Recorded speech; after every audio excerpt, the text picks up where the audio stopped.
اور یہ پہلا حکمران ہے جس نے مدینے کی فلاحی ریاست کا تصور پیش کیا، تو میں ان کو سلام پیش کرتا ہوں۔ اب کرے گا تو اللہ، چونکہ مولانا روم نے ایک حکایت لکھی ہے کہ بادشاہ شکار کو نکلا، راستہ بھٹکا تو باغ میں پہنچا، پیاس لگی تھی تو مالی سے کہا انار کا باغ تھا بھائی جوس پلا دے، اس نے ایسے نچوڑا ایک انار تو پورا گلاس بھر گیا۔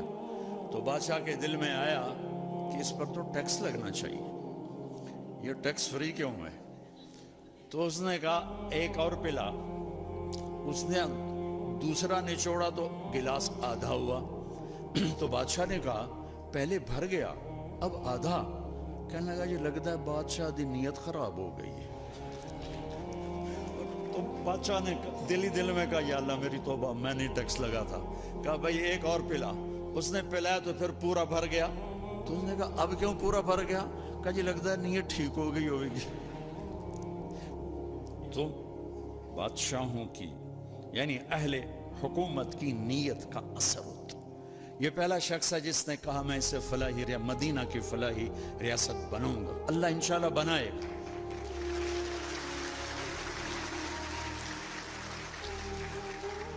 ہم یہ کیوں کہیں کہ نہیں ہو سکتا؟ کیوں نہیں ہو سکتا؟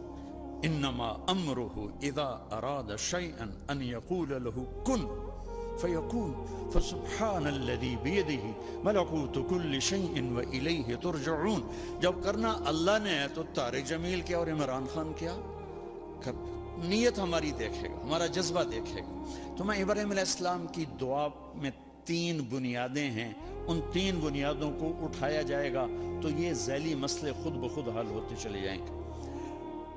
جب وہ بنیاد ڈالی تو کہا وَإِذْ قَالَ إِبْرَاهِيمُ رَبِّ اجْعَلْ هَذَا الْبَلَدَ آمِنًا، یا اللہ اس شہر کو امن والا بنا دے۔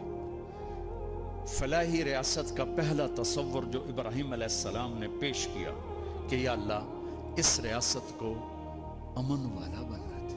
اور امن والی ریاست اس وقت بنتی ہے جب نظام عدل مضبوط ہو اور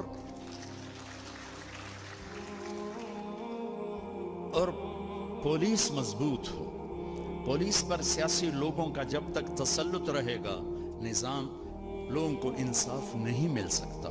اور قانون آپ کے جج حضرات سے سنا ہے کہ ہمارا قانون بہت کمزور ہے، بہت کم سالوں گزر جاتے ہیں ایک کیس کا فیصلہ ہوتے ہوئے۔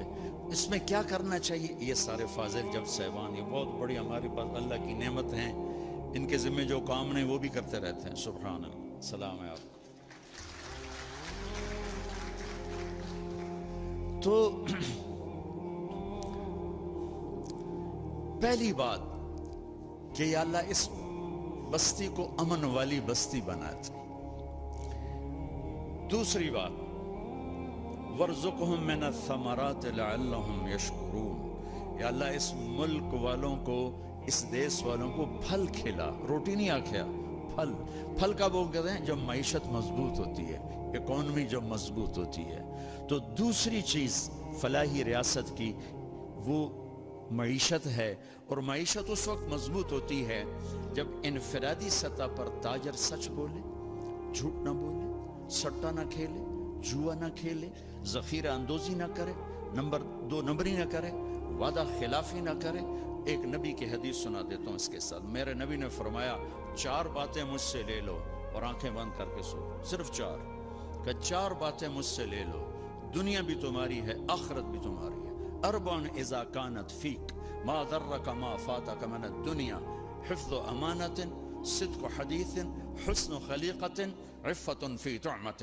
میرے نبی نے فرمایا 4 باتیں سیکھ لو، چاہے اس ایوان میں ہو اور چاہے وہ تھر پارکر میں ہو اور چاہے چولستان میں ہو اور چاہے مدینہ میں ہو چاہے نیو یارک میں ہو، 4 باتیں مجھ سے لے لو۔ حفظ و امانت، کبھی کسی کو دھوکہ نہ دینا، دیانتداری۔ صدق و حدیث، ہمیشہ سچ بولنا، جھوٹ نہ بولنا۔ حسن و خلیقت، اخلاق اچھے رکھنا، بد اخلاق نہ ہونا۔ عفت فی طعمت، رزق حلال کمانا، حرام نہ کمانا۔ تو معیشت مضبوط ہوتی ہے انفرادی سطح پر تاجر سچ بولے، صحیح تولے، ملاوٹ نہ کرے، کھوٹ نہ ہو، ذخیرہ اندوزی نہ ہو، اور حکومتی سطح پر ہے کہ سود کو نکالا جائے، اور ہر وہ شق جس سے مال چند ہاتھوں میں آ جاتا ہے اس کی حوصلہ شکنی کی جائے تو معیشت مضبوط ہوتی ہے۔ انفرادی سطح پر چور کو چوری سے روکے، وہ یہ کہے گا اللہ دیکھ رہے۔ حضرت عمر رضی اللہ عنہ کا دور ہے، اور ایک اب رات کو گشت کر رہے ہیں تو ایک ماں بچی سے کہہ رہی دودھ میں پانی ملا دے، تو وہ کہتی ہے امیر المومنین عمر نے روکا ہے۔ وہ کہتی ہے عمر کون سا دیکھ رہا ہے؟ کہ وہ تو نہیں دیکھ رہا، عمر کا رب تو دیکھ رہا ہے۔ السلام